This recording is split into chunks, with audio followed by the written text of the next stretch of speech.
Good morning बच्चों। प्रतिज्ञा test series के वीडियो सॉल्यूशन लेक्चर में पुनः आपका स्वागत है। आज हम देखने वाले हैं बॉटनी का कंबाइंड टेस्ट पेपर नंबर 6 का वीडियो सॉल्यूशन। चलो चलते हैं सॉल्यूशन की तरफ। फर्स्ट क्वेश्चन अगर हम यहाँ से देखें तो फर्स्ट क्वेश्चन 91 है, पादप कोशिका में विकासात्मक प्रक्रिया की निम्नलिखित घटनाओं में सही अनुक्रम की पहचान करें और सही विकल्प चुनें। तो ये ग्रोथ या वृद्धि का जो हमारे पास एक सीक्वेंस वाला टेबल था उसी से रिलेटेड क्वेश्चन है। जीवद्रव्य वृद्धि, प्लाज्मेटिक ग्रोथ, विभेदन, परिपक्वता और जीर्णांतता। तो हमने यहाँ पर इस तरह से विभाज्योतक के बाद में यहाँ पर प्लाज्मेटिक ग्रोथ, फिर देखा विभेदन, फिर परिपक्वता, फिर जीर्णांतता आखिरी में आ गई थी और मृत्यु हो गई थी। यह सीक्वेंस था। मतलब पहला वाला ये है, विभेदन दूसरा चरण था, परिपक्वता तीसरा चरण था और जीर्णांतता चौथा चरण था। मतलब सीक्वेंस तो यही रहेगा, फर्स्ट, सेकंड, थर्ड, फोर्थ। हमारा आंसर निकल कर आया फर्स्ट। सीधा उस पूरी टेबल से क्वेश्चन है यहाँ। अगला प्रश्न देखें। यहाँ पर दिया गया चित्र एक भ्रूण के परिवर्धन जो दो परावस्थाओं ए और बी में जाता है, इसके संदर्भ में सही कथन का चुनाव करें।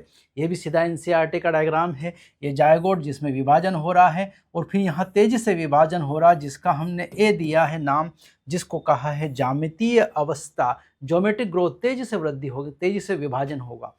दूसरा यहाँ शीर्ष पर कुछ कोशिकाओं में विभाजन हो रहा है और कुछ विभेदित हो गई हैं। ये बी वाला जो है ये अंक गणितीय प्रावस्था को बताता है। सिंपल, बहुत सिंपल क्वेश्चन था यहाँ पर। चलो अगले क्वेश्चन की तरफ चलें। गलत कथन ज्ञात कीजिए। यदि किसी प्रोटीन को कोड करने वाले जीन को किसी विषम जात पोषी में व्यक्त किया जाता है तो पुनर्योगित प्रोटीन कहा जाता है। बिल्कुल सही स्टेटमेंट है। यहाँ पर आपको बताना क्या है, गलत बताना है। ये भी ध्यान रखना है, गलत बताना है और ये स्टेटमेंट सही है। इसका ये मतलब बोला जा रहा है कि यदि विषम जात पोषी का मतलब है एक में से प्लाज्मिड को निकाला और दूसरे में डाला, तो जिसमें वो प्लाज्मिड को डाला, रिकॉम्बिनेंट जीन को डाला, वो जीन अपना क्या करेगा, प्रदर्शन करेगा, एक्सप्रेशन करेगा और वो प्रोटीन बनाएगा। और वो प्रोटीन को हम यहाँ नाम दे रहे हैं पुनर्योजित प्रोटीन, रिकॉम्बिनेंट प्रोटीन। बिल्कुल सही है, उसको बोल सकते हैं। पीसीआर में 3' समूह वाले प्राइम का उपयोग किया जाता है। बिल्कुल सही है, ये हम पीसीआर में करते हैं, पॉलीमरेज चेन रिएक्शन में, एनिलिंग और सारी प्रक्रियाओं में। वहाँ थर्मस एक्वेटिकस का प्राकृतिक आवास गर्म पानी के झरने का पारिस्थितिक तंत्र होता है। बिल्कुल सही है। थर्मस एक्वेटिकस जो हमारा आदि जीवाणु है, आर्कीबैक्टीरिया है, ये गर्म पानी वाले में ही जगहों पर रहता है। सतत संवर्धन प्रणाली की कोशिकाओं को स्थिर अवस्था में बनाए रखा जाता है। ये प्रश्न, ये वाला स्टेटमेंट गलत है, क्योंकि अगर सतत कंटिन्यूस आप कल्चर कर रहे हो तो वहाँ तो आप ऑक्सीजन दे रहे हो और आप न्यूट्रिएंट दे रहे हो, तो वहाँ तो तेजी से वृद्धि करेंगे वो। और ये बोल रहा है कि स्थिर वृद्धि अवस्था रहेगी, स्थिर अवस्था आ ही नहीं सकती, बहुत तेजी से वृद्धि करेगा, वहाँ तो एक्सपोनेंशियल फेज होगा। ये गलत है, तो हमको बताना गलत था, इसलिए डी ऑप्शन अपना करेक्ट होगा। अगला प्रश्न, शीर्षस्थ विभाज्योतक स्थायी कोशिका में बदलता है, इसका मतलब इसमें क्या होगा, विभेदन, डिफरेंशिएशन। और स्थायी कोशिका काग एथा कॉर्क कैम्बियम में बदल जाती है, क्या होगा, ये डिफरेंशिएशन, विभेदन। और फिर विभाज्य ऊतक में बदल रही, मतलब डी डिफरेंशिएशन हो रहा है, निर्विभेदन हो रहा, मतलब करेक्ट आंसर आएगा हमारा बी। सिंपल सा क्वेश्चन था ये। चलो अगला पे चलते हैं। पर्यावरण के प्रत्युत्तर में पादप विभिन्न पथों का अनुसरण करते हैं या विभिन्न प्रकार की संरचनाओं के निर्माण के लिए विभिन्न अवस्थाओं का अनुसरण करते हैं। इस क्षमता को क्या कहा जाता है? इसका तो सीधी डेफिनेशन पूछ ली है, प्लास्टिसिटी या सुघट्यता। प्लास्टिसिटी या सुघट्यता इसको कहा जाता है। सीधा ये तो प्लास्टिसिटी ही है, डेफिनेशन है। अगला प्रश्न, चलो यहाँ से मैच द कॉलम है। तंतुरूप उपकरण एग ऑपरेटस क्या काम किया है? परागनली को सहायक कोशिका में निर्देशित करना, ये थर्ड वाला सही है। तंतुरूपी यहाँ दिया है ए फिलिफॉर्म ऑपरेटस, तंतुरूपी उपकरण का है मार्ग दिखाना, रास्ता देना पोलन ट्यूब को। टपीटम का काम तो हम जानते हैं, परागकण को पोषण देना। बाह्य चोल एग्जाइन बनी होती स्पोरोपोलिनिन की और फ्यूनिकल अपरा से अंडाशय को जोड़ता है। तो यहाँ ए का थर्ड पहले ही ऑप्शन ए की ऑप्शन मिल गया, बी का फिर भी चेक कर लेना, बी का फोर्थ सही है यहाँ, सी का फर्स्ट और डी का सेकंड। वैसे तो हमने आंसर लगा ही दिया, ऐसा आप भी पहले से ही हमारा आंसर मिल गया है, लेकिन सारे चेक जरूर करना आपको। अगला क्वेश्चन, चलो एसेशन रीजन आ गया। कथन कारण, कथन दिया है मटर के पौधे में संकरण के लिए विपुंसन आवश्यक होता है, क्योंकि मटर का जो पुष्प है अगर इसमें आपको करना है क्रॉस पोलिनेशन एक से दूसरे में, तो हम जानते हैं कि मटर के पौधे में मादा जनन भाग और नर जनन भाग एक ही पुष्प में मिलते हैं, क्योंकि द्विलिंगी पुष्प होता है। तो विपुंसन करना मतलब जिसको अपन ने इसको अगर मेल प्लांट माना है, इसको फीमेल माना, तो इसका एंथर हम क्या कर देते हैं, हटा देते हैं, विपुंसन कर देते हैं। बिल्कुल सही है स्टेटमेंट हमारा। दूसरी बात इनने दिया है यहाँ पर, कारण मटर द्विलिंगी पुष्प होता है, मटर बाइसेक्सुअल प्लांट होता है, इसीलिए हम विपुंसन करते हैं, क्योंकि यह स्वपरागण नहीं कर दे, इसलिए इधर से ये हटा देते हैं और इधर से ये हटा देते हैं, विपुंसन कर देते हैं। तो ये करेक्ट एक्सप्लेनेशन भी तभी यहाँ क्रॉस फर्टिलाइजेशन हो पाएगा, इधर के आएंगे परागकण। तो ये करेक्ट एक्सप्लेनेशन है।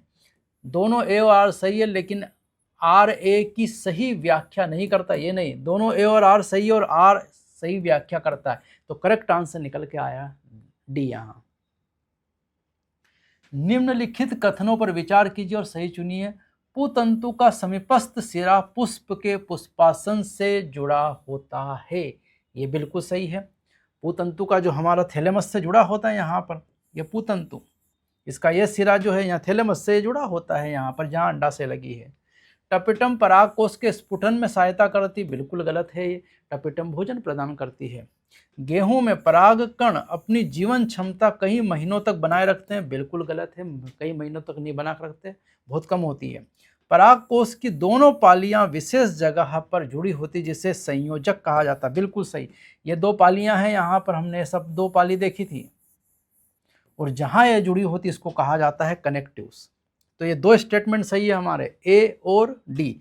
ए और डी कहाँ गया हमारा, ए और डी, मतलब बी आंसर यहां से क्या आएगा, करेक्ट आपका। अगले पे चलते हैं। निम्नलिखित कथनों को पढ़िए तथा कितने सही गलत कथन है, सही गलत दोनों देखना है यहां पर आपको, गलत भी और सही भी। यदि संकरण असंग जनन से तैयार की जाती है तो संकर संतति में लक्षण का पृथक्करण होगा, ये बिल्कुल गलत है। अगर आपने एपोमिक्सिस का प्रयोग किया है और उससे वैरायटी बनाई है, हाइब्रिड वैरायटी, तो उसमें लक्षण सेग्रीगेट नहीं होता है, क्योंकि वहाँ पर बिना फर्टिलाइजेशन के क्या हो जाता है, निषेचन हो जाता है, ये गलत है। असंग जनन नामक एक परिघटना सभी आवृत बीजियों में पाई जाती है, ये जो एपोमिक्सिस है ये सभी नहीं कुछ में पाई जाएगी, सभी आवृत बीजियों में नहीं पाई जाएगी, कुछ में, ये भी गलत हो गया। असंग जनन के परिणाम स्वरूप बिना निषेचन के बीज का निर्माण होता है, बिल्कुल सही है। एपोमिक्सिस में निषेचन नहीं होता और बीज का निर्माण हो जाता। बागवानी और कृषि विज्ञान में असंग जनन के बहुत सारे लाभ है, बिल्कुल सही है। हॉर्टिकल्चर और एग्रीकल्चर में लाभ है, इसके उपयोग करते हैं हम। अधिकांश आवृत बीजी अपने बीज में एक से अधिक भ्रूण का उत्पन्न करते हैं, यह भी गलत है। अधिकांश आवृत बीजी नहीं, कुछ जैसे सिट्रस फ्रूट्स हैं, जो सिट्रस में हमारा जैसे नींबू आता है, ऐसे में ही केवल एक से ज़्यादा अधिक भ्रूण उत्पन्न करते हैं एक बीज के अंदर, तो ये पॉलीएम्ब्रियोनी उन्हीं में मिलती है। तो ये दो कथन हमारे सही है, दो कथन सही है और तीन कथन हमारे गलत है। तो आंसर आएगा एक, हमारे दो सही और तीन गलत कथन आते हैं। चलो अगला चले हम यहाँ पर अंड उपकरण की बात कर रही, केवल अंड का, अंड तथा प्रतिव्यास कोशिकाओं का, अंड तथा ध्रुवीय केंद्रकों का, अंड तथा सहायक कोशिकाओं का, सिनर्जिड्स, और ये जो यहाँ पर रखी हुई हमारी दो कोशिकाएं हैं,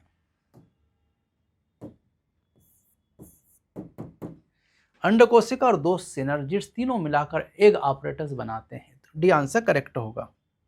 चलो आगे चलें। यहाँ पर निम्न में से कौन सा स्पोरोपोलिनिन के बारे में सही नहीं है। नहीं बताना मतलब गलत बताना है, ध्यान रखना, सही मत बता देना, गलत बताना है।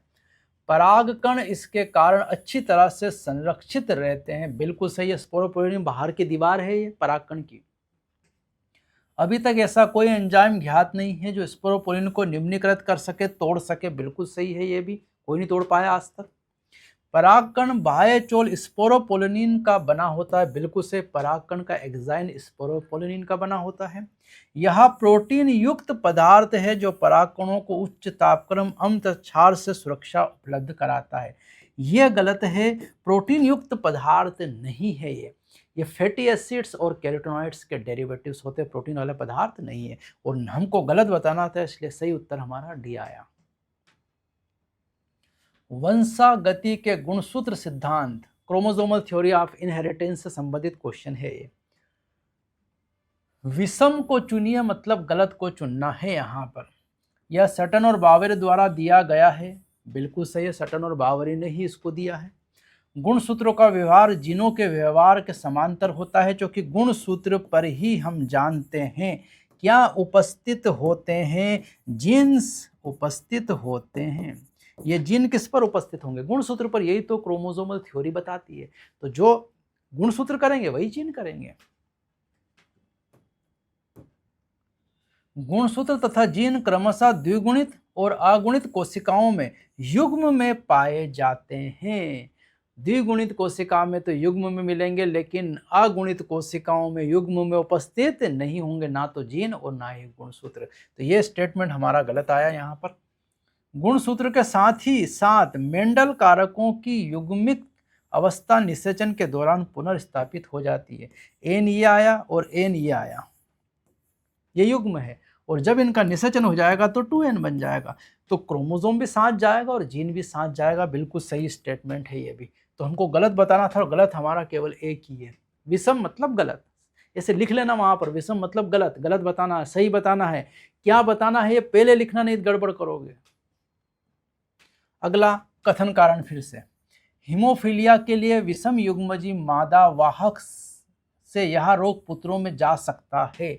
मादा विषम युग्मजी है से रोग कर रहे हैं किसमें हम? नर में। लड़के में जाएगा कि नहीं जाएगा? देखो यहाँ पर X X C X X X X X C Y, तो ये लड़कों में गया कि नहीं गया? गया, बिल्कुल पुत्र में जा सकता है। ये स्टेटमेंट क्या है? सही। हीमोफीलिया में एक एकल प्रोटीन जो रक्त के थक्का जमने में शामिल प्रोटीन के स्केड श्रृंखला का एक हिस्सा है और प्रभावित होता है, ये भी सही है। हम जानते हैं हीमोफीलिया में रक्त का थक्का नहीं जमता, क्योंकि कैस्केड वाला प्रोटीन प्रभावित होता है। लेकिन इसका इस कथन का कारण से कोई लेना देना नहीं। ये बात कर रहा है अलग, ये बात कर रहा है कि वो प्रोटीन का थक्का क्यों नहीं जम रहा, और यहाँ ये बात कर रहा है कि ये लक्षण यहाँ से नर में जाएगा, लड़के में जाएगा कि लड़की में जाएगा, इसकी बात कर रहा है। तो ये दोनों कथन कारण तो सही है, स्पष्टीकरण नहीं है, स्पष्टीकरण नहीं है। दोनों सत्य, लेकिन कारण कथन का सही स्पष्टीकरण नहीं है। ये उत्तर आया हमारा निकल के यहाँ बी वाला। चलो अगला, यदि मटर के 2 पादप में संकरण कराया जाता है जिनमें लाल प्रभावी है, ठीक है, पुष्प के लिए इनका जीन प्रारूप ज्ञात नहीं है, उनका जीन प्रारूप ज्ञात नहीं है। 75% लाल और 25% सफेद पुष्प उत्पन्न होते हैं। तो लाल पुष्प युक्त जनकों का आपको जीन प्रारूप बताना है, जनकों का जीन प्रारूप बताना है। बहुत बढ़िया, ले लेते हैं यहाँ पर हम, ये लिया आर आर और ये लिया स्मॉल आर, इधर से आया आर, इधर से स्मॉल आर, ये F1 पीढ़ी। अब हम यहाँ ले रहे हैं इस कैपिटल आर स्मॉल आर, इधर भी लिया हमने कैपिटल आर स्मॉल आर, ये capital R capital R capital R small R capital R small R, ये स्मॉल आर स्मॉल आर। ये वाला रहेगा केवल एक हमारा सफ़ेद, ये होगा सफ़ेद। बाकी ये तीनों जो है, क्योंकि आर प्रभावी 3 कैसे होंगे यहाँ पर? ये लाल रंग के। तो इसका मतलब दोनों जनक कैसे हैं? समयुग्मजी की विषम युग्मजी? विषम युग्मजी होंगे। तो दोनों विषम युग्मजी होंगे। इसका उत्तर हमारा क्या आएगा निकल के? दोनों विषम युग्मजी होंगे, क्योंकि यही जीनोटाइप उन्होंने पूछा है। अगला है यहाँ, निम्न में से गलत युग्म को बताइए। गलत युग्म का आपको यहाँ पर बताना है। क्या है गलत युग्म? मेंडल मटर पादप की 14 सत्य प्रजनन किस्में खोजी, बिल्कुल सही है। 14 खोजी यहाँ पर प्रजनन किस्में। मार्गन ड्रोसोफिला, बिल्कुल सही, मार्गन ने ड्रोसोफिला पर काम किया है। सटन व बामेरी गुणसूत्र सिद्धांत दिया। मेसल्सन स्टाल ने डीएनए अनुलेखन, यही गलत है और आपको गलत बताना था। मेसल्सन और स्टाल ने डीएनए का सेमी कंजर्वेटिव नेचर बताया कि अर्ध स्वशासी जो नेचर है किसका, डीएनए का, आधा वही जनक का स्ट्रैंड और आधा नया स्ट्रैंड, ये बताया है। डीएनए अनुलेखन नहीं बताया यहाँ पर, तो डी आंसर यहाँ से निकल कर आता है। 106, निम्न में से कौन सा नियम द्विसंकर क्रॉस पर आधारित है? द्विसंकर क्रॉस में 2 लक्षण लिए थे और ये है प्रभाविता का नियम 1 लक्षण, पृथक्करण का नियम 1 लक्षण, युग्मकों की शुद्धता ये भी पृथक्करण का नियम 1 संकर क्रॉस से तीनों। स्वतंत्र अपव्यूहन जो है वही डायहाइब्रिड क्रॉस से, जो कि 2 लक्षण लिए हैं स्वतंत्र अपव्यूहन में। सरल प्रश्न था। समुद्री अर्चिन के डीएनए में द्विकुंडलित होता है, डबल स्टैंडर्ड डीएनए है सी अर्चिन का बोल रहा है, और 19% बेस साइटोसाइनिन के हैं, 19% है साइटोसाइनिन के दिखाए गए हैं। इस डीएनए में हाइड्रोजन बंधों की संख्या पूछिए। थोड़ा सा कैलकुलेशन अभी कर लेते हैं हम जानते हैं डीएनए में साइटोसाइनिन 19%, तो 19% यहाँ पर क्या होगा, गुआनिन, और साइटोसाइनिन और गुआनिन के बीच में हाइड्रोजन बॉन्ड्स कितने हैं, ट्रिपल हाइड्रोजन बॉन्ड्स। अगर ये 19 जोड़ें यहाँ पर तो 38% हुआ, और 100 में से 38% माइनस करो, 2 आया, इधर किया 6, 62% हमारा क्या बचा है, वो बचा है हमारा ए और टी, और ये डबल बॉन्ड से तो इनमें कितना आएगा 31% और इधर भी 31%। ठीक है, अब हमको टोटल नंबर ऑफ बॉन्ड्स निकालना है, तो अगर यहाँ परसेंटेज के हिसाब से ही निकलेंगे और कुछ भी है भी नहीं, दिया भी नहीं इनने, तो समझो यहाँ पर इधर हमारे इन दोनों में 19% का मतलब है कि ये जो हाइड्रोजन बॉन्ड है ये 19 N2 कितने रहेंगे यहाँ पर, 3 हाइड्रोजन बॉन्ड से यहाँ पर। अगर ये 19 है साइटोसिन तो इनके गुआनिन, तो इनके बीच में अगर 100% माने, अपन 100 भी मान ले, तो कितना है यहाँ पर ट्रिपल बॉन्ड्स 19 N2 3, तो आएगा यहाँ पर 57, ये आ गया। और इधर देखो यहाँ पर 31 में हम देख रहे हैं डबल हाइड्रोजन बॉन्ड से, तो डबल में 2 का मल्टीप्लाई कर दो तो यह आएगा 62, ये 62 दोनों का प्लस किया, ये 9 1, तो 119 यहाँ पर क्या आएंगे, हाइड्रोजन बॉन्ड्स यहाँ पर आएंगे। इस तरह से हमने इसको सॉल्व किया, इसी तरह से आपको सॉल्व करना है इसको, ये सॉल्यूशन रहेगा इसका कि कैसे हाइड्रोजन बॉन्ड्स यहाँ निकालते हैं। क्योंकि यहाँ परसेंटेज में दिया इसलिए इसको सबको वैसे ही परसेंटेज मान के आपको निकालना है नंबर ऑफ हाइड्रोजन बॉन्ड्स। चलो अगला क्वेश्चन, मानव जीनोम परियोजना सही कथन का चयन करें। मानव जीनोम में 3164.7 मिलियन बेस पेयर होते हैं, बिल्कुल सही। सीधे सीधे वहाँ के स्टेटमेंट उठा के दिए हैं यहाँ ह्यूमन जीनोम प्रोजेक्ट के। जिनों में औसतन 3000 क्षार होते हैं, ये भी सही है। जिनों की कुल संख्या 30,000 अनुमानित है, ये भी सही है।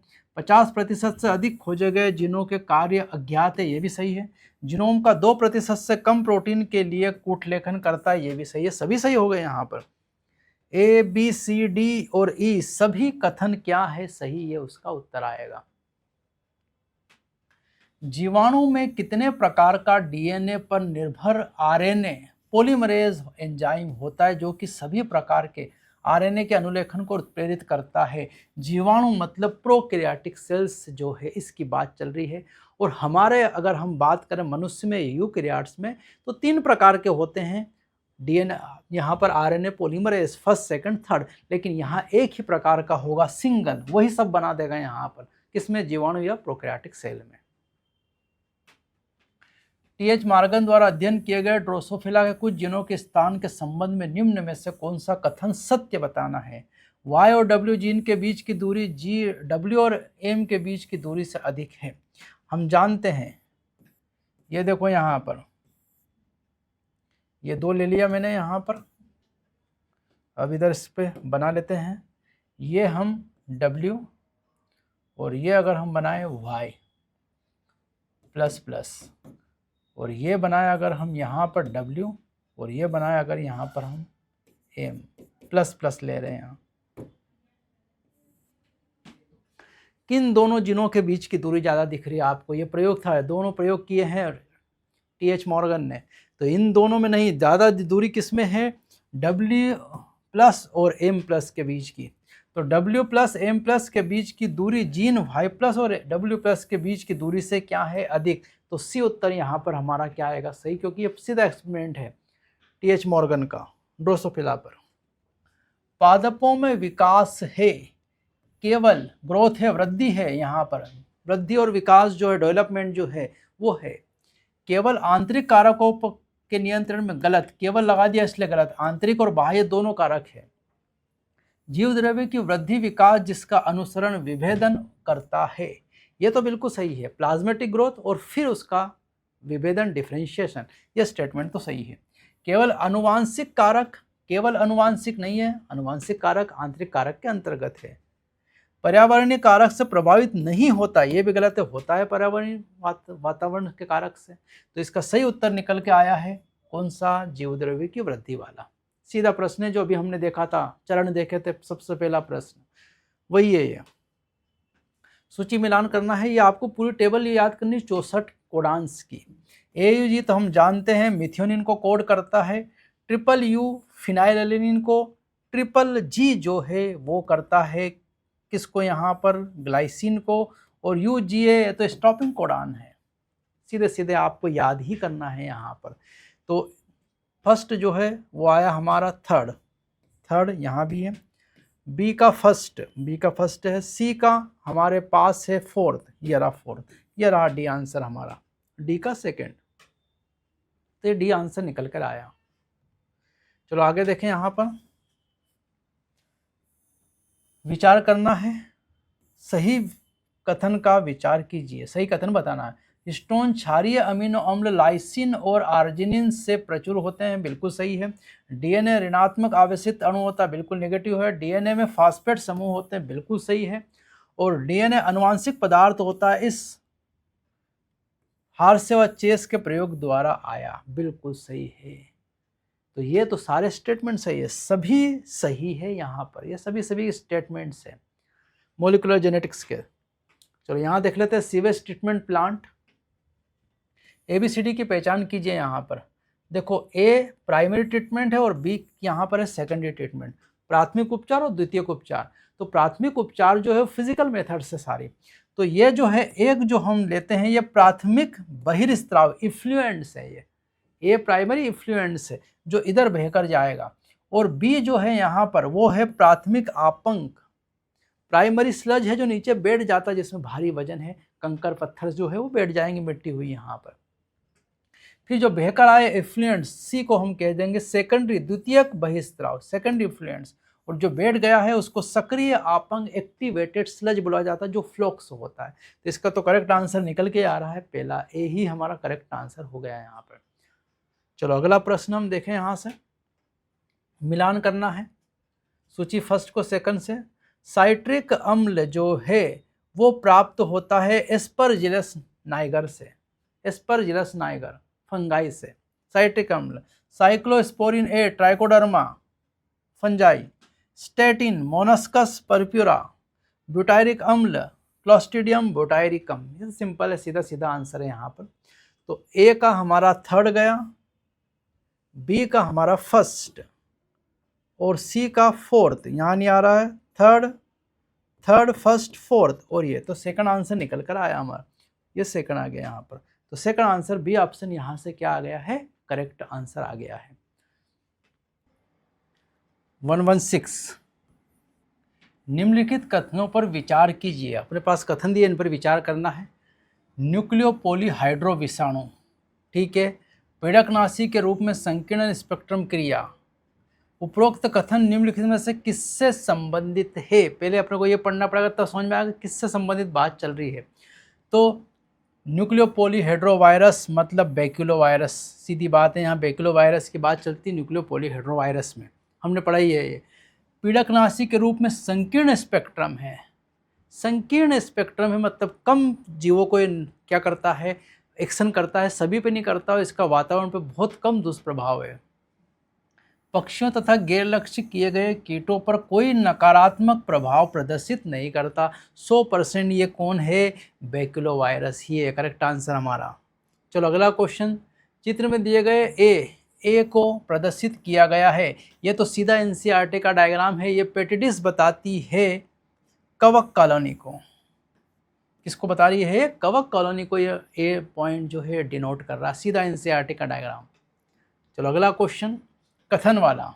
कथन पहला, अनुवांशिक अभियांत्रिकी ने परंपरागत संकरण के दोषों को दूर किया है। बिल्कुल सही स्टेटमेंट है, क्योंकि पहले हम सीधा प्लांट्स में हाइब्रिडाइजेशन करा देते थे परंपरागत, लेकिन अब यहाँ पर जेनेटिक इंजीनियरिंग ने क्या किया, जीन को निकाल कर एक डिजायर्ड जीन को डालने वाला प्रोग्राम किया है। तो बिल्कुल सही है, दोषों को दूर किया। अनुवांशिकी अभियांत्रिकी में पुनर्योगज डीएनए का निर्माण तथा लक्षित जीवों में वांछित जीन्स का निवेशन शामिल है। ये भी बिल्कुल सही है। इसमें हम जो हमारा काम का जीन है उसको प्लाज्मिड में हम डालते हैं और उस प्लाज्मिड को फिर हम जिस टारगेट ऑर्गेनिज्म में चाहें उसमें वहाँ इम्प्लांट कर देते हैं और वो हमारा डिजायर्ड जीन उसमें पहुँच जाता है। दोनों कथन सत्य है। दोनों कथन क्या है, सत्य। ये करेक्ट आंसर है। अगला प्रश्न हमारा, निम्नलिखित में से कौन एक पोलिंड्रोमिक सीक्वेंस है जो प्रतिबंधन एंजाइम ई कोर आई की पहचान करता है। ई कोर आई की पहचान करने वाला 5-3 में GAATTC ही है। GAATTC ही है, सीधा आंसर है यहाँ पर। चलो अगला प्रश्न, E coli cloning vector PBR 322 दिया है। इसमें ABCD को पहचानना है, B, D, C और A।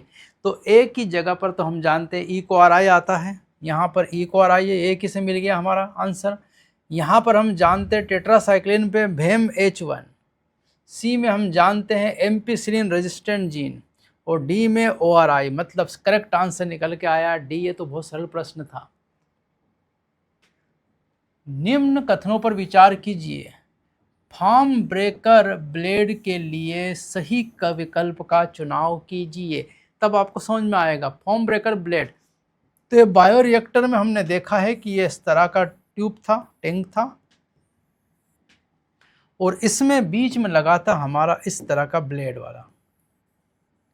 तो ये जो ब्लेड लगी थी यहाँ पर, ये ऊपर वाली ब्लेड में इस वाले पोर्शन में अगर हम देखें यहाँ पर तो यहीं पर बनते थे फॉर्म, और इस फॉर्म को तोड़ने का काम ये ऊपर वाली ब्लेड्स करती है।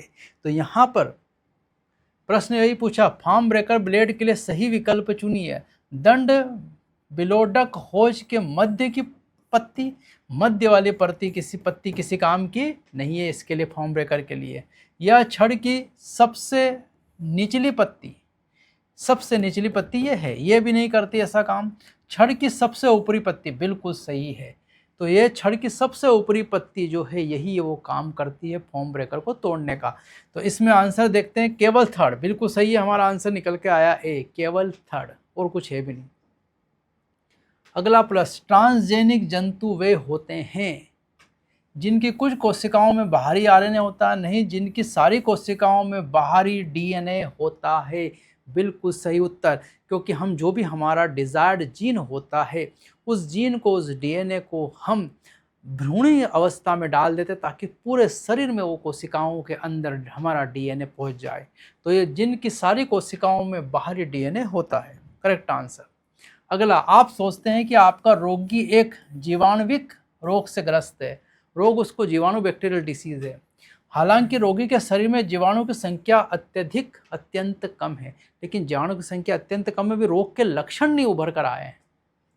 प्रयोगशाला में कौन सी विधि इन रोगजनकों की पहचान के लिए सहायक होगी? मतलब अभी ये छोटा है, अभी इसके सिम्टम दिखाई नहीं दे रहे, पर इससे पहले इस रोग को रोकना है। तो विधि वही है, ये दिख नहीं रहा, इसको अगर देखना चाहें तो हम इन बिंदुओं को बड़ा कर दो, पास बिंदु लगा दो, बिंदुओं की संख्या बढ़ा दो, एक क्या बन गई, लाइन। और ऐसा काम हम किस में करते हैं, पीसीआर से, पॉलीमरेज चेन रिएक्शन से उसे हम लंबा कर देंगे, बड़ा कर देंगे, कॉपी बना देंगे उसकी, और फिर उस रोग की पहचान की जा सकती है। अगला है कौन सा कथन सत्य है? Golden rice vitamin A, golden rice में क्या है? विटामिन ए, बिल्कुल सही है यहाँ पर। व्यापारिक मुनाफे के लिए अनधिकृत रूप से जैव संसाधन एवं परंपरागत ज्ञान का उपयोग बायोपायरेसी कहलाता है। बिल्कुल, बायोपायरेसी की डेफिनेशन यही है हमारी। किसी दूसरे राष्ट्र के जैव संसाधनों का अनाधिकृत उपयोग जैव एकस्व अधिकार बायो पेटेंट कहलाता है। अनाधिकृत नहीं, ये तो अधिकृत ही है बायो पेटेंट, तो ये वाला यहाँ पर गलत हो गया। अधिकृत आता है यहाँ पर, विथआउट नहीं, अधिकृत है ये। तो यहाँ ऑप्शन हमारे पास आते हैं यही। कौन सा सत्य है? तो पहला और दूसरा हमारे पास क्या है? सत्य, तीसरा गलत है यहाँ पर। चलो अगला चलते हैं। विकिरण सक्रिय एकल डीएनए का प्रयोग किसका पता करने के लिए करते हैं?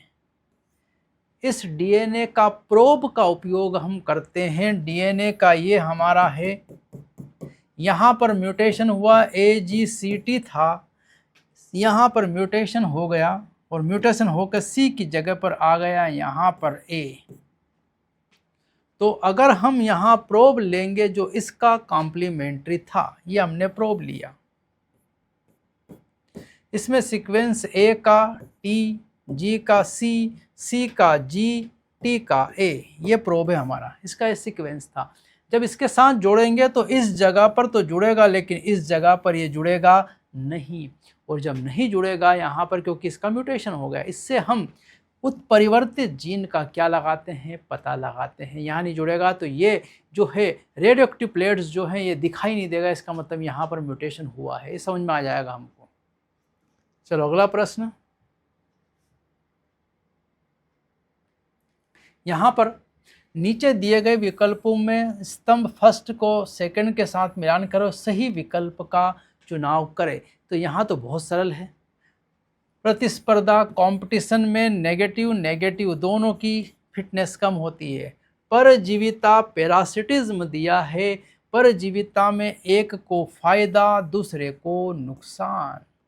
सहभोजिता में जो है यहाँ पर कमंसलिज्म है, सहभोजिता एक को फायदा और दूसरे को ना तो फायदा और ना नुकसान। प्रतिजीविता में एंटी अमेंसलिज्म में एक को नुकसान और दूसरे को ना फायदा ना नुकसान।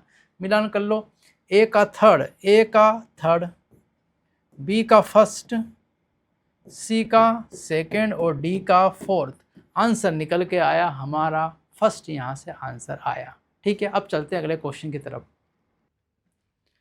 ये तो ग्राफ दिया गया है यहाँ पर, 3 प्रजातियां दी है ABC। प्रयोगशाला में प्रारूपिक संभार लॉजिस्टिक वृद्धि वक्र दर्शाती है। जब स्वतंत्र रूप से वृद्धि कर रही हो और युग्म में उगाए जाने पर निम्न वृद्धि वक्र प्रक्षेपित होते हैं। इनको साथ साथ में ले लेकर वृद्धि वक्र देखें यहाँ पर। तो देखो ये यहाँ तक A और B दोनों साथ साथ चली, फिर A तो बढ़ गई लेकिन B उसके बाद क्या हो गई है? घट गई है यहाँ पर। इसका एक तो मतलब हो सकता है कि ये हो प्रे और ये हो प्रेडेटर्स, परभक्षी हो सकता है यहाँ। ये देखो यहाँ दोनों साथ साथ चल रही C और A, तो ये भी प्रेडेटर्स है और ये भी क्या होना चाहिए? C भी प्रेडेटर्स होना चाहिए, तभी तो दोनों साथ साथ जा पा रहे, नहीं तो प्रे होता तो ये घट जाता है यहाँ पर।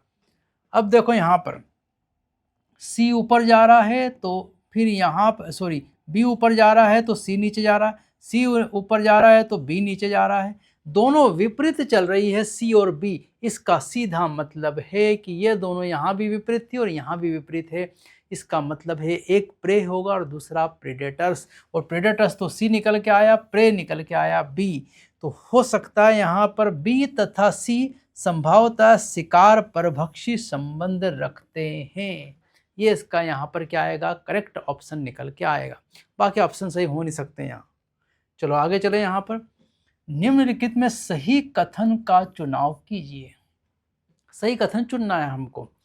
एक अनुलेखन इकाई में कूटरज्जु को एक mRNA में कॉपी किया जाता है।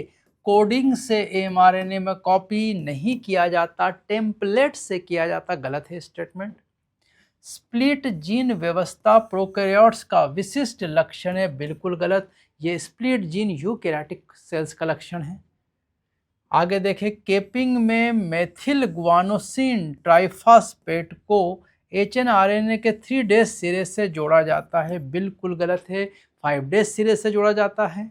इधर चलें, जीवाणुओं में अनुलेखन की प्रक्रिया का समापन करने के लिए RNA पॉलीमरेज रो कारक के साथ जुड़ जाता है, बिल्कुल सही और सही ही बताना था, जो कि रो फैक्टर जो है वो जुड़कर क्या कर देता है, रोक देता है। चलो अगला देखते प्रश्न। कथनों को पढ़िए और ऊपर दिए गए कथनों में कितने सही है ये बताना, इतना पढ़ना आपको ताकि आपको समझ में आए क्या करना है इसमें जल्दी से। अपरद फूड खाद्य श्रृंखला डेट्रिटस फूड चेन मृत कार्बनिक पदार्थों से शुरू होती है, बिल्कुल सही है। डेट्रिटस अपरद से ही, मृत कार्बनिक पदार्थ से ही शुरू होती है। जलीय पारिस्थितिक तंत्र में चारण खाद्य श्रृंखला ऊर्जा प्रवाह का प्रमुख माध्यम है, बिल्कुल सही है। एक्वेटिक हैबिट्स में जो है मुख्य जो है वहां पर ग्रेजिंग फूड चेन चलती है, जो कि प्रकाश संश्लेषण करते हैं वहां की शैवाल। स्थलीय पारिस्थितिक तंत्र में ऊर्जा का एक बहुत बड़ा हिस्सा ग्रेजिंग फूड चेन की तुलना में डेट्रिटस फूड चेन के माध्यम से प्रवाहित होता है, बिल्कुल सही है। क्योंकि अगर एक फॉरेस्ट की बात करें स्थलीय में हम, तो वहाँ क्या सारी घास या सारी पत्तियाँ कोई नहीं चर सकते जानवर वहाँ, तो वो सब जमीन पे गिरती है और डेट्रिटस में बदल जाती है और उसका फिर आगे काम चलता है, तो वहाँ सही है ये। डेट्रिटस फूड चेन कुछ स्तरों पर ग्रेजिंग फूड चेन से जुड़ा हो सकता है, बिल्कुल हो सकता है। जैसे केंचुआ हम देखें तो वो अपरद को खाता है, वो डेट्रिटस फूड चेन का सदस्य है, लेकिन केंचुए को पक्षी भी खा जाते हैं। अगर कीट को खा जाते हैं ना पक्षी, तो पक्षी खा सकते हैं, तो वो पक्षी जो है वो ग्रेजिंग फूड चेन का सदस्य है और केंचुआ है वो डेट्रिटस फूड चेन, वो जुड़ सकते हैं। समुद्र पारिस्थितिक तंत्र में जैव भार का पिरामिड आमतौर पर उल्टा आता है, बिल्कुल सही है। क्योंकि वहाँ पर अगर जैव भार की बात करें तो हम फाइटोप्लैंक्टन्स का जैव भार कम, फिर जीव प्लैंक्टन्स का ज़्यादा, फिर छोटी मछली का और ज़्यादा, और बड़ी मछली व्हेल मछली का सबसे ज़्यादा। ग्राफ कैसा आएगा, वहाँ पर उल्टा ही आएगा। सारे स्टेटमेंट क्या है, सही। कितने टोटल, 5, तो 5 स्टेटमेंट यहाँ से क्या आए हैं, सही। चलो अगले प्रश्न पे चलें। निम्नलिखित में से कौन पोषक स्तर के मध्य ऊर्जा के स्थानांतरण के लिए संलाल के रूप में कार्य करता है?